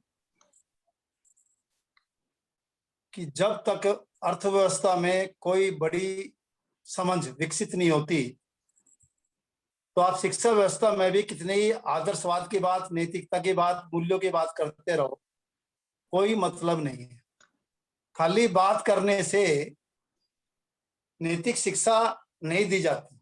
सत्य बोलना चाहिए, चोरी नहीं करनी चाहिए, है ना।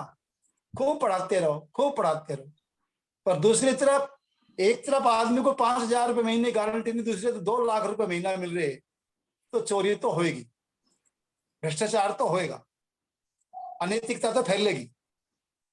वो 2 लाख मिलने वाला कभी कहता है कि मुझे 2 लाख क्यों मिल रहे, किस काम के मिल रहे, नहीं बोलता हो। उसे 5 लाख मिल जब नहीं बोलेगा वो। तो ये जो हराम के खाने की आदत पड़ रही है ना लोगों को, मुट्ठी भर लोगों को, इससे कैसे बचा जाए, ये नैतिकता की बात है। नैतिक आदमी कभी भी दूसरों का हक नहीं छीनता, दूसरों का हक नहीं मारता, दूसरों की मेहनत पर राज नहीं करता। वो देने वाला होता है, वो लेने वाला नहीं होता, जो नैतिक कहते हैं अपने आप। तो खाली किताबों में पाठ पढ़ाने से, कुछ करने से, है ना, कोई बदलाव नहीं आने का। ये पूरी अर्थव्यवस्था में ही एक सोच बदलनी पड़ेगी कि एक आदमी को अधिकतम कितना अपने पास रखने का, कितना भोगने का अधिकार है प्राकृतिक संसाधन। इसकी कई लिमिट हमको बनानी पड़ेगी, मुझे ऐसा लगता है। बिल्कुल सत्यप्रकाश जी, बिल्कुल सही कहा आपने। मैं आपके साथ पूरा सहमत हूँ कि बदलाव देने वाले से आना चाहिए, लेने वाले की जरूरत तो पूरी होनी है। और ये जो बदलाव जो आ रहा है देने वाले में भी आ रहा है। आज की तारीख में बहुत सारे ऐसे संपन्न लोग हैं जिनके हाथ खुल रहे हैं और जो लोगों की मदद कर रहे हैं, और बहुत से ऐसे लाचार लोग भी हैं जिनकी कॉन्शियसनेस जाग रही है। और ये बदलाव, अगर आप इतनी खराब हालात हैं कि इस हालात में बदलाव देखने के लिए थोड़ा सा एक्सेप्ट करना पड़ेगा इस बात को कि हाँ बदलाव आ रहा है। और इसके साथ साथ गंदगी भी बहुत है। ऐसी बात नहीं है कि सब कुछ साफ हो गया, साफ होने का प्रोसेस चल रहा है। और ये जो पैंडेमिक है इसमें आप देखिए गंद तो बहुत जल्दी कम होती जा रही है और सफाई काफी जल्दी बढ़ती जा रही है। तभी ये पैंडेमिक हट नहीं रहा। जब तक सब लोग साफ नहीं होंगे पैंडेमिक हटेगा नहीं। ऐसा हमारा सोचना है, ऐसी हमारी उम्मीद है, ऐसी हमारी कोशिश है। That's all.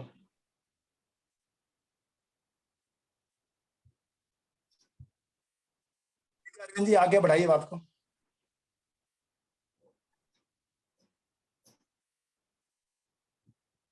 अरविंद जी आवाज नहीं आ रही है आपकी, आवाज आवाज। हाँ ठीक है, प्रदीप कुमार सिंह गौड़ जी, आपसे निवेदन है कि आप अपना अगला प्रश्न करें। काफी समय से आप कुछ कहना चाह रहे हैं। जी आदरणीय।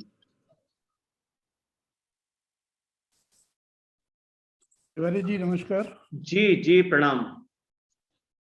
आदरणीय सत्य प्रकाश भरत जी को भी मेरा साधुवाद, नमस्कार जी, नमस्कार। एंड अन्य अन्य साथी। पिछले 8 महीने से मैंने डीवीसी ग्रेजुएट बन के, आप अपना वीडियो चलाएं, आपको अपना वीडियो चलाएं आदरणीय। चिंता मत कीजिए, एक फोटो आ रही है। नहीं नहीं, आप वीडियो चलाइए, आपको लाइव देखना चाहते हैं सब लोग। आप देखना चाहते हैं ये तो हमने मान लिया, सब देखना सबकी बात चाहते तो हैं। अभी हमने जानी नहीं।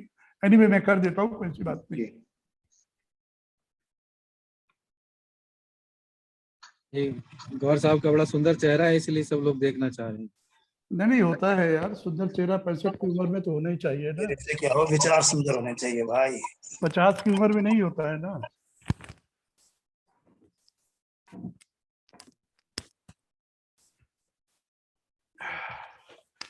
सत्य प्रकाश जी, मुझे कुछ कहना चाहता हूँ। जी बोलिए बोलिए। आपके साथ में हूँ। जी। मैं हिंदी में बोलना पसंद करूंगा। जी जी। गलती से इंजीनियर बन गया, चूंकि पिताजी चाहते थे। ऐसा स्कूल था जहां इंजीनियर बनना मेरी मजबूरी हो गई, क्योंकि पिताजी बरगद के पेड़ थे। खानदान भी अच्छा था, जमींदार खानदान से थे। तो जब पापा जी पढ़ने के लिए निकले गांव से, पंडित जी ने कहा बेटा पढ़ लो, लेकिन यहाँ नहीं पढ़ाएंगे। तो बाबा ने ये कहा कि लंबरदार चाकरी करेंगे। पता नहीं बाबा को ये मतलब मालूम था, वो अंगूठा छापते साइन करना भी नहीं आता था, लेकिन जमींदारी थी। उन्होंने पैसे नहीं दिए, वो बन गए। हाई स्कूल किया, बीए किया, एमए किया। 100 रुपए पूरी जिंदगी में बाबा ने दिए होंगे।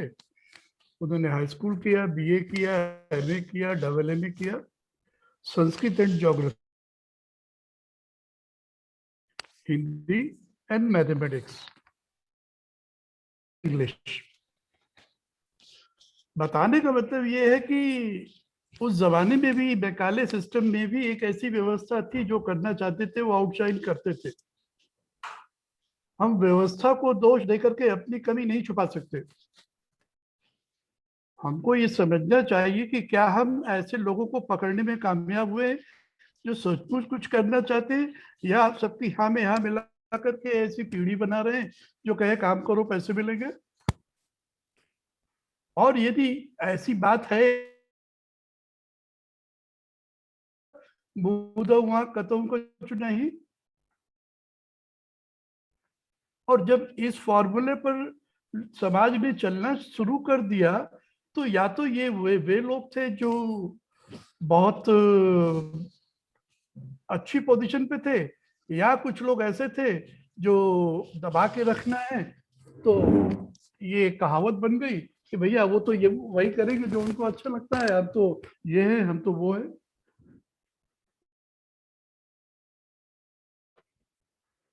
गलती से देश को ये समझ में आया कि मनी इज ए लैंग्वेज। लेकिन ये language, money is a language की बात समझ में आई है 1970 के बाद ज्यादा। 1970 के पहले, आज आप देखेंगे तो हर डिस्ट्रिक्ट में एक चीफ इंजीनियर होता है। तो मेरा कहना यह है कि ग्रेजुअली आप जिस सिस्टम को लेकर के, जिस पॉपुलेशन के चलते, जिस व्यवस्था को सरकार बनाते हुए यहाँ तक लाई है, सब कुछ गलत नहीं है। गलत है हमारे सोचने के नजरिए में। समाज वैसा बनता गया। Now money is a language and you're talking all about integrity, values, character, what not. तो जब आपको सिखाया गया था कि उत्तम खेती मध्यम बान, क्यों भूल गए आप सब? आज इसको रिवाइव करने के रास्ते बहुत है। बहुत लकी हैं भरत जी कि हमने ये दिन देखा इस दुनिया में एक ऐसी जगह आके खड़ा हो गया है जहां पर इसे हम चेंज ओवर कहेंगे, मेक ओवर कहेंगे, फ्रॉम प्रिवेलिंग एजुकेशन सिस्टम जिसने केवल काम करना सिखाया, यू कॉल इट वर्क। उसके बाद दूसरा फेज इस देश में आया जिसे कहते हैं नेटवर्क। वर्क और नेटवर्क के बीच में जब अमीर आदमियों को पढ़ने की मैंने कोशिश की अपने लेवल पर, तो मुझे समझ में आया 4 तरह के लोग होते हैं। बिजनेस की भाषा में बात कर रहा हूँ। एम्प्लॉय होते हैं, सेल्फ एम्प्लॉय होते हैं, बिजनेस ओनर होते हैं और इन्वेस्टर होते हैं। ये 1980 की जरूरत थी। हमने कभी नहीं सीखा या स्कूलों में बताया हो, लेकिन उनके घरों को जरूर पता था जो बिजनेस करते हैं। उनके बच्चे जरूर बिजनेस में आते हैं इररिस्पेक्टिव ऑफ एनी कंसिडरेशन। कुछ लोग अपवाद भी होते हैं। इस इन्वेस्टर नाम के शख्स को कि पैसे की जरूरत है, इसको नेटवर्क की व्यवस्था ने रिप्लेस कर दिया। अब उस नेटवर्क की व्यवस्था को आज भरत जी रिप्लेस कर दिया, फिर गया है। हमें हम सबको जानना चाहिए what it is that has replaced investor, what has replaced network. मैं आजकल इसी की ट्रेनिंग लेने में लगा हूं, how to be good at. क्यों? मेरा भी वही मिशन है। 8 महीने पहले जब मुझे हितेश जी के ग्रुप की जानकारी मिली, मेरे बैच के बीएचयू फ्रेंड ने ही मुझे बताई थी। मैंने सुना, मैंने कहा मैं फ्री नहीं हूं कुछ भी करने के लिए, मुझे मेरी शर्तों पर सीखना है। तो मैंने हितेश जी से पहला सवाल किया कि जब तक मेरा ट्रस्ट आप पर नहीं है मैं आपकी एजुकेशन क्यों लूं? तो उन्होंने कहा आप ट्रस्ट कीजिए या न कीजिए वो आपकी जरूरत है। मुझे मालूम है कि मैं इस काम के लिए दुनिया में आया हूं और मुझे ये काम करना है, क्योंकि मैं दूसरा काम जानता नहीं। जब मैंने उसकी DYLM एजुकेशन लिया, L0 एजुकेशन लिया और मैं सीखने समझने योग्य बन गया, तो मुझे समझ में आया, तो मैंने फोरम में एक ही बात कही, भाई हम जहां खड़े होते हैं वहीं से लाइन शुरू होती है, लिहाजा हम पीछे तो नहीं आएंगे, हम लाइन नहीं बना देंगे। उस थिंकिंग में आज मैं हितेश जी के साथ में कंधे से कंधा मिला के खड़ा हूं और ये कहने की हिम्मत कर सकता हूं, फेल तो हम उनको होने नहीं देंगे, उतना ही जिद्दी मैं भी हूं। यदि हारने वाले जीतने नहीं देंगे तो हम जीतने वाले उन्हें हारने भी नहीं देंगे। ये मेरा पहला कमिटमेंट है। गौर साहब, आपसे निवेदन है कि सत्यप्रकाश भारत जी से सीधा प्रश्न पूछें और उनसे सीधा प्रश्न पूछेंगे तो ज्यादा अच्छा होगा, क्योंकि सभी इंक्लूडिंग सत्यप्रकाश भारत जी सबके सब हितेश जी के साथ हैं। प्रश्न मंथन चल रहा है भारत को स्वर्ण युग की ओर ले जाने के लिए। तो जहां पे हमारे बीच में एक अंतर आ रहा है, जहां पे हमें आगे बढ़ना है, प्रश्न वहां पे लेकर के चलें। ये तो सबको मालूम है कि हम, आप, सत्यप्रकाश भारत जी, जितने लोग भी जुड़े हुए हैं, सबके सब हम लोग साथ हैं। जब साथ हैं तो इसमें हितेश चंदेल जी अलग नहीं है कहीं से भी। तो हम सीधे इन पे आएंगे कि हम इनसे बात करेंगे कि इनके जो मेरी कही गई बात से हितेश जी को, DVC को ताकत मिले, मैं इसके लिए, चूंकि आपने मेरा परिचय तो कराया नहीं, तो मुझे इतनी बात रखनी पड़ी। एंड आई से कि आई एम सॉरी। अब मैं ये कहना चाहूँगा भरत जी से, सर हम आपके साथ हैं, इस एजुकेशन को चलने दीजिए, क्योंकि ये एजुकेशन व्यवस्था 70 सालों की सोच, 100 साल की आज़ादी के नतीजे से लोगों ने बहुत कोशिश की है, उसमें कमियां होंगी, लेकिन आज मेरे my father already gave 4 generations people on this earth. 4 पीढ़ियों को पढ़ा करके, निकाल करके उन्होंने ये सिखा दिया कि तुमको मेरे पास क्यों आना चाहिए सीखने के लिए। तो मैं कहूँगा जो जिनमें काबिलियत है वो कर दिखाएंगे, चाहे उनको यहाँ छोड़ो चाहे वहाँ छोड़ो। दूसरी बात ये बोलूंगा कि देयर इज अ वे, आज के समय एक रास्ता है जहां हम इस व्यवस्था से पार पा सकते हैं और एजुकेशन दूसरी तरह की ली जा सकती है। और तीसरी बात मैं ये बोलूंगा कि मैं आपके साथ खड़ा हूं, उस एजुकेशन व्यवस्था को हम DYC ग्रुप में लागू करेंगे आपकी मदद से, क्योंकि आपकी बर्निंग जो पावर है, इस पावर की मुझे बहुत जरूरत है, क्योंकि वो कंसेप्ट में अभी देश में नहीं दुनिया में केवल 6 रेस्टोरेंट खुले हैं। मैं उसकी डिटेलिंग कभी अलग से आपके साथ करूंगा, क्योंकि मैं चाहता हूं कि वो व्यवस्था यदि कायम होती है केयर एंड शेयर की, तो संभवतः इस human being money is a language को कभी सीखने की जरूरत नहीं पड़ेगी। मुझे ऐसा लगता है संगठन बनाने की जरूरत है, मजबूत करने की जरूरत है। आप अपने विचार दें, मेरी बात पूरी सुन के आपको कोई सवाल दिखा हो अवश्य क्लैरिफाई कीजिए। Thank you. धन्यवाद प्रदीप जी, आपके विचार हमेशा एक अलग प्रकार का प्रभाव छोड़ते हैं और आप अपनी बात को बड़े बाकी ढंग से रखते हैं। सत्यप्रकाश जी, इनकी बात पे आपके विचार ये जानना चाहते हैं, तो आप अपने विचार उतने ही बेबाकीपूर्ण ढंग से रखें, क्योंकि हम लोग इस समय लगे हुए हैं इस मंथन में और इस कार्य में कि हमें प्रोजेक्ट युग परिवर्तन जो हमने लक्ष्य ले रखा है, जिसके कि आप सहर्ष स्वीकार कर चुके हैं, आप सहभागी भी हैं और इसमें साथ में जुड़े हुए हैं।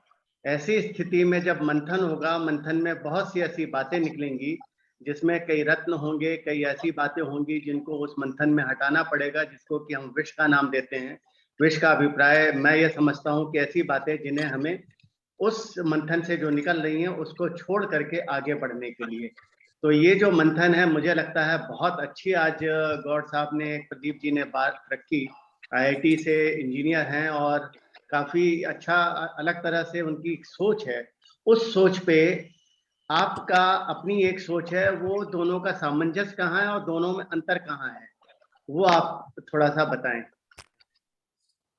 देखिए, मेरी समझ जो बनी है, मैं मानता हूं किसी काम को करने के लिए 3 चीज की आवश्यकता होती है। पहली, विचार की स्पष्टता। हम कोई काम करना चाह रहे हैं, उसके लिए पहले विचार की क्लियरिटी, वो बहुत जरूरी है। दूसरा, विचार के अनुकूल आचरण। हम कह कुछ रहे हैं, कर कुछ रहे हैं, तो वो भी नहीं उतरता। और तीसरी फिर बात आती है साधनों की, है ना। विचार, आचार और साधन, तीनों का समन्वय किसी परिणाम तक किसी चीज को पहुंचाता है। तो विचार ही स्पष्ट नहीं है कि हम मान लो जैसे हितेश जी ने एक सपना देखा, प्रोजेक्ट युग परिवर्तन, उसके लिए उनके दिमाग में विचार की क्लियरिटी है, कुछ ना कुछ तो है।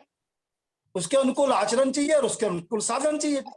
साधन तीसरा नंबर की चीज है, पर विचार ही अगर स्पष्ट नहीं है कि हमको स्वर्ण युग जो हमारा दुनिया होगी, युग होगा, वो कैसा होगा, उसमें आदमी की जीवन शैली कैसे होगी। जैसे कि मैंने पहली बार ही किया, मेरे स्वर्ण युग में खरबपति चाहे कोई व्यक्ति नहीं होगा, पर भूखा नंगा बेघर भी कोई नहीं होगा।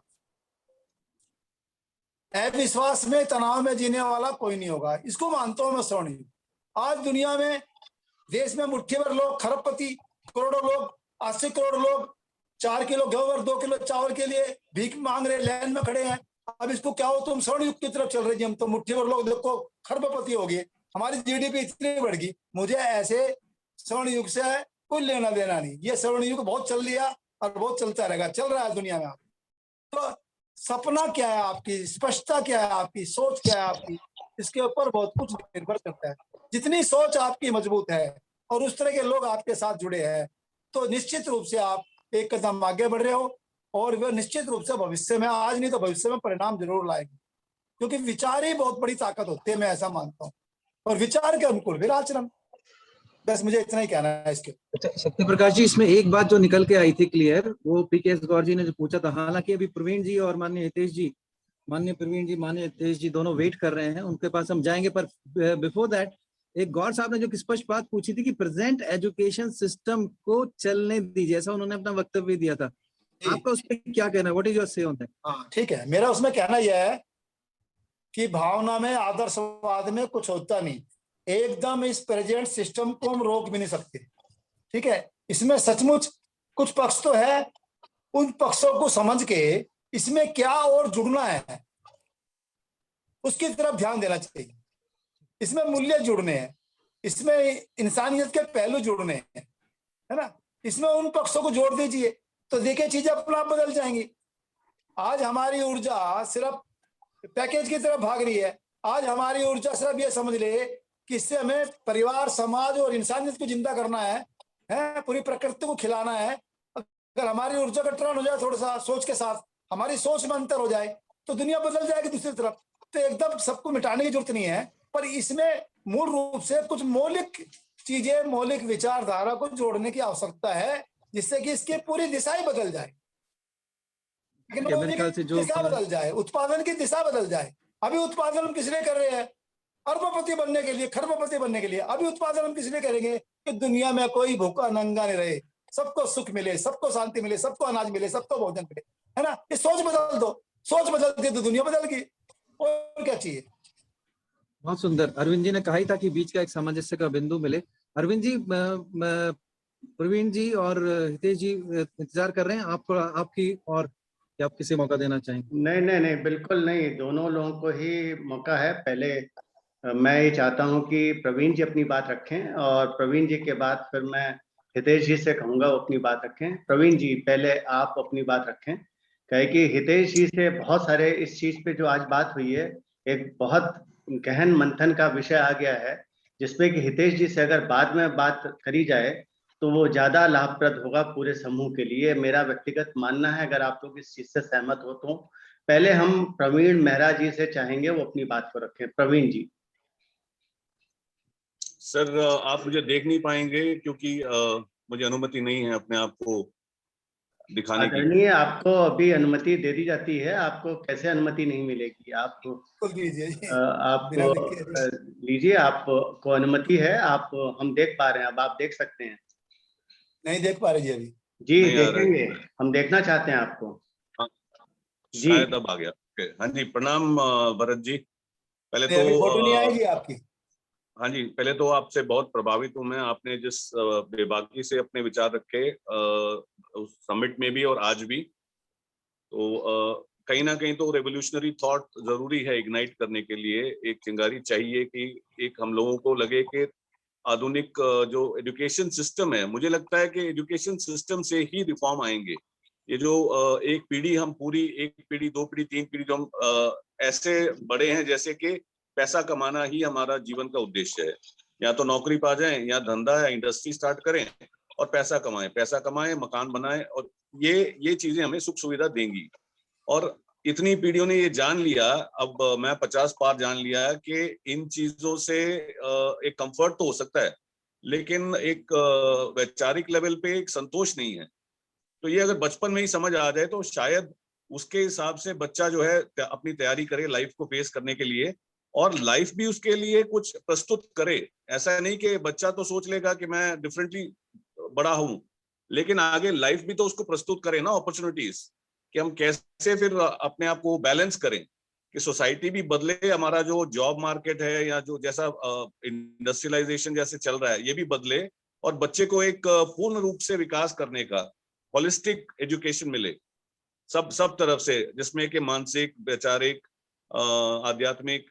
मैं 5 स्कूलों का इंचार्ज हूं पंजाब एसोसिएशन चेन्नई में, तो मैं होलिस्टिक एजुकेशन पे काम कर रहा हूं कि होलिस्टिक हो एजुकेशन, जो हर तरीके से बच्चे को समर्थ बनाए कि कल को यदि वो गिरता भी है तो कैसे उठ के फिर से वो चल पड़े। मतलब लाइफ जो आनी है आगे, इसमें तो बहुत से गिराव उठाव आने हैं, तो उसके लिए बच्चों को तैयार करना है कि किसी भी इसमें हताश नहीं होना है। सबसे बड़ी बात ये है, जब इंसान की होप टूट जाती है तो वो खत्म हो जाता है। तो आज हम देख रहे हैं कि आज कोरोना ने तो सबकी ही रीढ़ की हड्डी तोड़ दी है, तो बच्चे उसके लिए बचपन से ही तैयारी करें। तो इसमें आपका योगदान बहुत लगेगा कि कैसे हम एजुकेशन, अभी जैसे न्यू पॉलिसी आई है, इसमें कुछ सुधार हुए हैं और बहुत से अभी होने बाकी हैं। कि एक नजरिया बच्चों के मन में जो पैसे का एक ग्लैमर है कि पैसा बनाना है, पैसा बहुत होना चाहिए, और ये पैसा सुख नहीं देता है, ये हमें अपनी जीवनी से उसको सिखाना है। हम जो पैसा कमा के गंवा चुके और जिस कगार पे खड़े हैं, हम जीवंत एग्जाम्पल्स बने उन बच्चों के लिए कि भैया ऐसा नहीं है, लाइफ जो है ऐसे मोड़ लेती है। तो अब बच्चा खुद डिसाइड कर सकता है 7वीं 8वीं 9वीं में कि उसने अपने मन में क्या विचार लेके अपने आप को करियर पे मतलब चलाना है और लाइफ में कैसे आगे बढ़ना है। तो इस पे मैं चाहता हूं कि एक संगठित एक एफर्ट हो इंडस्ट्रियलाइजेशन इतनी मतलब पूरी नहीं है। क्या इन्होंने किया है कि हमारे जो लॉज हैं जो हम ही बनाते हैं पार्लियामेंटेरियंस के जरिए, उसका दुरुपयोग किया है। लॉ कहीं रोकता नहीं है किसी को एक 10 मंजिला 14 मंजिला बिल्डिंग में रहने से, तो कोई बना रहा है तो यदि उस पर कोई रोकथाम हो कि भैया इतना पर्याप्त है, ऐसा नहीं कर सकते क्योंकि हमने डेमोक्रेसी और कैपिटलिज्म चुना है, तो इसको कैसे मतलब क्रियान्वित किया जाए, प्रैक्टिकली बैलेंस कैसे लाया जरूरी है। जैसे आप